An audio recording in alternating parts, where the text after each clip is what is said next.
Hello बच्चों, welcome to Irfan Azam reaction classes. देखिए, हम लोग पढ़ रहे थे थर्मोडायनेमिक्स क्लास 11 का, और उसमें एक लेक्चर हमने बता दिया था कि क्या क्या उसमें होता है, सिस्टम क्या होता है, सराउंडिंग क्या होता है, यूनिवर्स क्या होता है, सिस्टम के टाइप्स के बारे में बताया था और सिस्टम के प्रॉपर्टी के बारे में बताया था। आज हम लोग पढ़ेंगे थर्मोडायनेमिक्स प्रोसेसेस, यानी कितने प्रोसेस होते हैं थर्मोडायनेमिक्स में, उसके बारे में हिंट करने जा रहा हूँ। तो इसमें पहला प्रोसेस होता है बच्चों आइसोथर्मल। देखिए, आइसोथर्मल प्रोसेस उसको हम लोग कहते हैं जिसमें आपका टेम्परेचर जो होता है वो कांस्टेंट होता है। यानी वैसा प्रोसेस जिसमें आपका टेम्परेचर कांस्टेंट होगा उसको हम लोग कहेंगे आइसोथर्मल प्रोसेस। यानी टी जिसमें कांस्टेंट होगा टेम्परेचर, उसको हम लोग क्या कहेंगे, आइसोथर्मल प्रोसेस।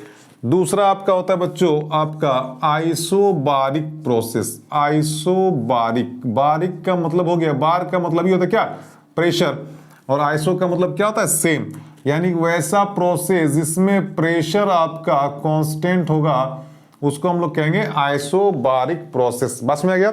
आइसो का मतलब होता है सेम, और बारिक का मतलब बार आपका प्रेशर का यूनिट होता है। तो प्रेशर जिसमें कांस्टेंट होगा उसको आइसोबारिक कहेंगे। आपका टेम्परेचर जिसमें कांस्टेंट होगा उसको आइसोथर्मल कहेंगे।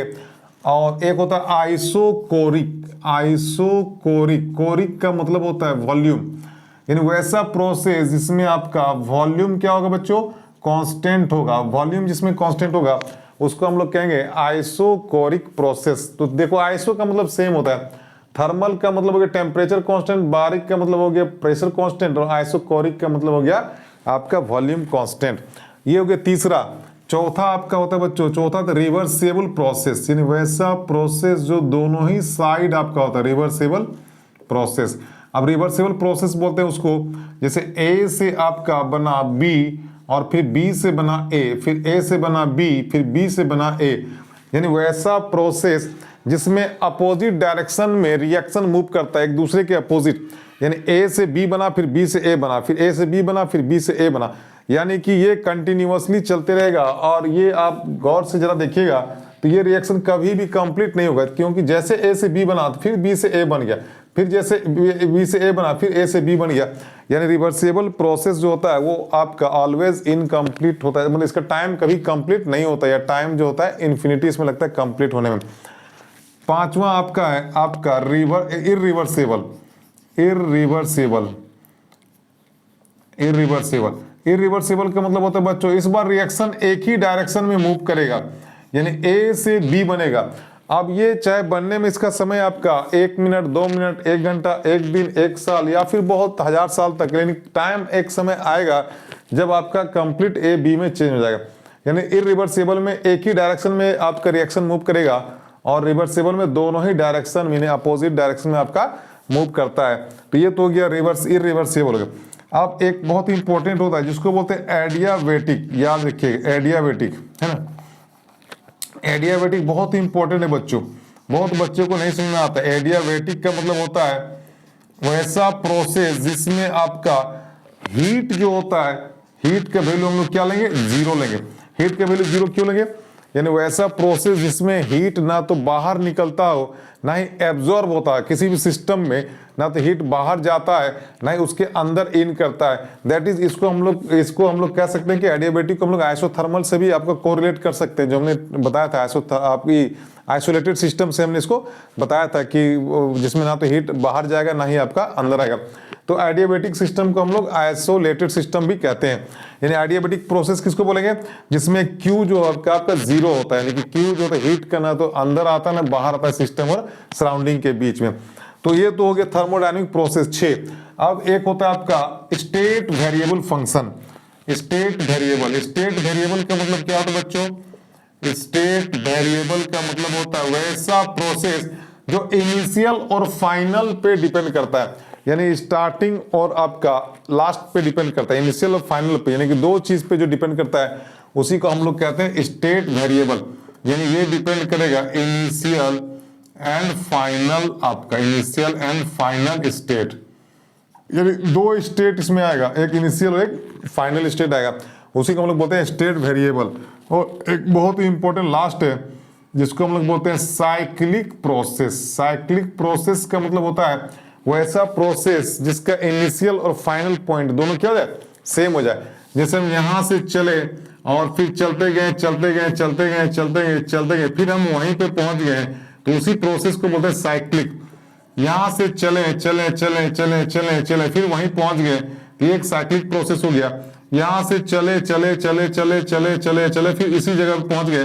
तो जब इनिशियल और फाइनल पॉइंट किसी भी प्रोसेस का जब सेम हो जाए तो उसी को हम लोग बोलते हैं साइक्लिक प्रोसेस। बात समझ आ गया? इनिशियल और final same, initial final same, initial और फाइनल सेम, पाथ कुछ भी हो उसका सेम, उससे लेना देना नहीं। यानी कि आपका इनिशियल और फाइनल पॉइंट जब सेम हो जाएगा तो उसको हम लोग कहेंगे साइक्लिक प्रोसेस। तो ये आपका हो गया कुछ प्रोसेस के बारे में जिसके बारे में मैंने आपको आज बताया। अब देखिए यहाँ बच्चों, यानी कि थर्मोडायनेमिक्स प्रोसेस के बाद हम लोग आज पढ़ेंगे फिर फर्स्ट लॉ ऑफ थर्मोडायनेमिक्स। यानी फर्स्ट लॉ ऑफ थर्मोडायनेमिक्स क्या बोलता है?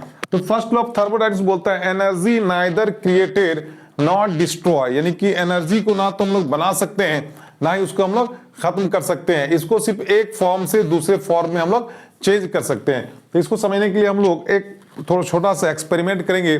देखिए, अगर कोई मटेरियल, अगर मतलब एक कंटेनर दिया हुआ है, इसका अगर एनर्जी अगर दिया हुआ है, माने इनिशियल स्टेट में इसका एनर्जी कितना U है, इंटरनल एनर्जी अगर U दिया हुआ है, अब इसको हम लोग क्या करें, Q हीट दे रहे हैं बच्चों। तो जब Q हीट दे रहे हैं तो अब इसका एनर्जी बढ़ेगा कि घटेगा? तो आप बोलिएगा सर अगर Q हीट दे रहे हैं इसका मतलब एनर्जी उसमें बढ़ेगा।